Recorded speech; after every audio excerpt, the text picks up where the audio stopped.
How's it going, everybody? So in this video, I'm going to cover 5 levels of battle rap bars because a lot of the comments I've gotten over the past, years or whatever is asking for more content around some of the rap battle stuff, and that's how I actually sort of got into writing rap in the first place. So I'm going to go over 5 different levels of that you could write rap battle bars at and sort of explain the differences in these different levels and how you can use sort of different concepts to deepen how effective some of your bars are. So at level 0, you're gonna think some of these levels are a joke and some of these examples are a joke, but these are all from things that I have actually seen. Like I wrote these bars myself as examples, but these are all things that I've actually seen people trying to do in sort of a battle context. So at level 0, you have incoherent, unstructured content that doesn't rhyme at all. So this is basically nonsense, right? That's why I'm starting at level 0. But I've seen this happen. People trying to battle in a way that there's actually not really much going on at all. So an example of the type of bars that I've seen at this sort of level 0 is like, "You not on me. I'm out here repping it. The birds from the nest and fly out fast."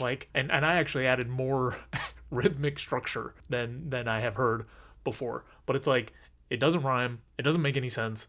It doesn't really have any rhythm. It doesn't really have any content. That's sort of the level 0, right? It's just like generic, garbled speech. Hopefully most anyone that has made it here to this channel is sort of beyond that. But like I said, I have seen it in battles. Like I have seen people try to battle with lines like that.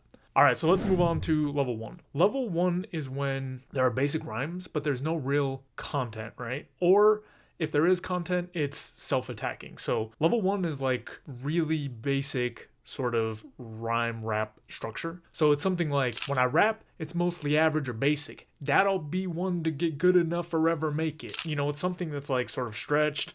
There are rhymes in there, but the content is all self-deprecating.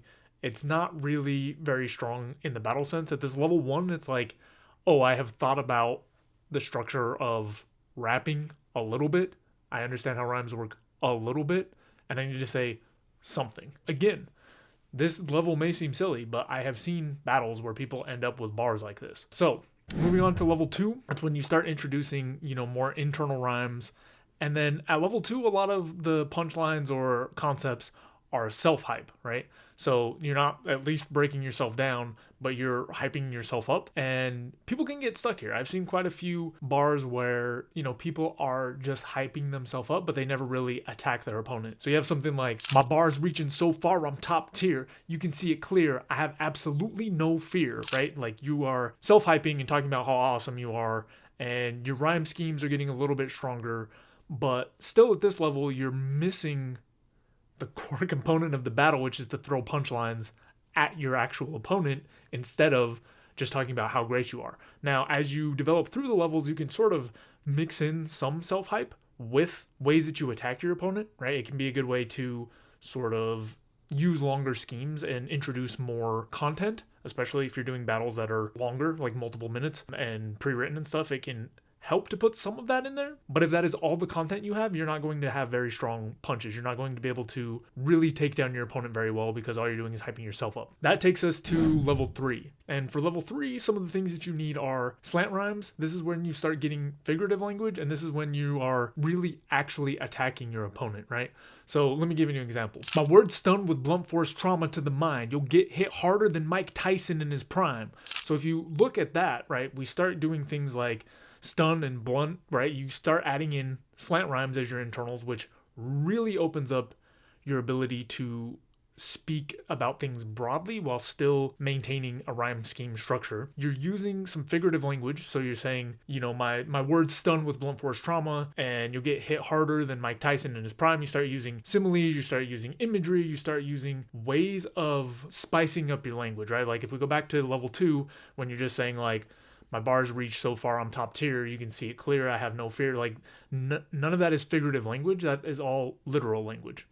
So as you get to level 3, you start opening up sort of this figurative language, and then you start opening up attacking your opponent, right? You're saying things like, "You get hit harder than Mike Tyson in his prime." Like you're actively talking about things that are taking your opponent down, and you're directing punchlines towards them, right? This is not the same as in the self-hype case where you're saying like, "I'm the best." You're saying, "I'm going to do something to you," or "You suck," or, some version of that. Now, once you start getting that down, you can move into level 4. And in level 4 is where we start seeing multis, wordplay, punches that really tear the opponent down, and personals, right? So level 3, you kind of have more generic stuff, which is to say that the punchlines could apply to anyone that you're trying to battle. As you move into level 4, you start getting personals, like you start making attacks on them that are based on who they are or what they've done, or things that you know about them, or things that the audience knows about them. So like the generic versions of this is like if someone's overweight, or if someone's short, or if someone's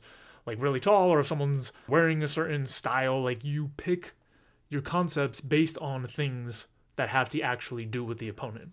So let me give you an example of a level 4. A nervous person. Under pressure, this dude will just break. He couldn't hold it together even with glue and duct tape. So here we're starting to open up wordplay, which is specifically like a double meaning type of wordplay, right? Where he couldn't hold it together, right? Like you're saying under pressure, he'll break. He couldn't hold it together even with glue and duct tape, right? So glue and duct tape is what you use literally to hold things together. And then figuratively for this wordplay punchline, you're talking about how like psychologically he can't keep it together. Once you get into level 4, you start mixing these things together. And then, on the personal aspect, if it's someone who has like choked in a previous battle or something, you could use a line like this to make it have more impact. And this is more towards some of the level 4 stuff, right? This is when you really start opening up that skill set and getting things that are a little bit deeper. You start developing the concepts a little bit more. And once you have this sort of unlock, right, which is like you have to have these wordplay, you have to have these punchlines that tear down your opponent, you have to go for personals, you have to use multis, right? You have to keep the rhyme scheme while you're doing all of this stuff. Then you can start looking at level 5, and level 5 is really just amping up everything else, which is to say like you hold the multi-schemes, like the rhyme schemes, for longer, or have more internals or more slant rhymes. You extend the wordplay, which is to say you use multiple concepts that are related together, and then you really build and maybe use multiple ideas together to all deliver one large punchline. Another part of level 5 is to make sure that you are clear while still being complex, and that is really tricky. A lot of people, as they start getting into these levels, start making concepts and start building language that is really clever, but not necessarily easy to understand. It's not necessarily something that an audience would get. It has to be composed in a way that is actually understandable, and this becomes more difficult as you start trying to chain all these things together, make more and more complex ideas. So let me give you an example, and it may actually be lacking some of that. Like it may not be perfect on the understandability, but I'm trying to show you how you can like mesh lots of concepts together. So the example is, your many tall stories are made up like skyscrapers. You'll be disgraced. Facing me's a place of high danger. If you take a leap of faith, that won't make you fly greater. The only impact from your downfall will be leaving a wide crater. So let's break this down a little bit, right? So we start with the wordplay. We'll start with the wordplay aspect. And it starts with your many tall stories are made up like skyscrapers, right? Many tall stories. So it's like, okay, you lie a lot. You say things that aren't true.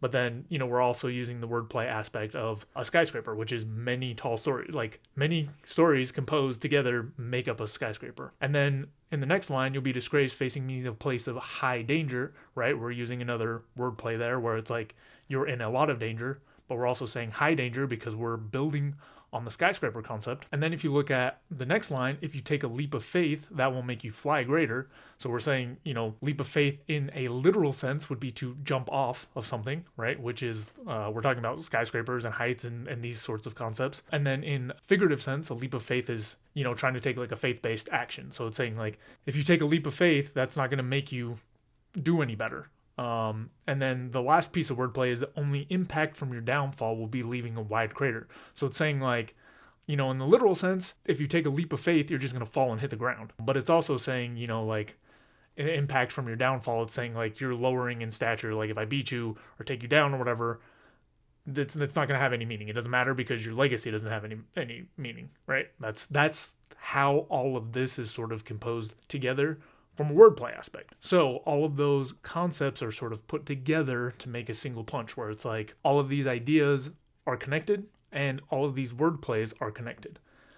On top of that, you have to start adding in longer multi-rhyme schemes, right?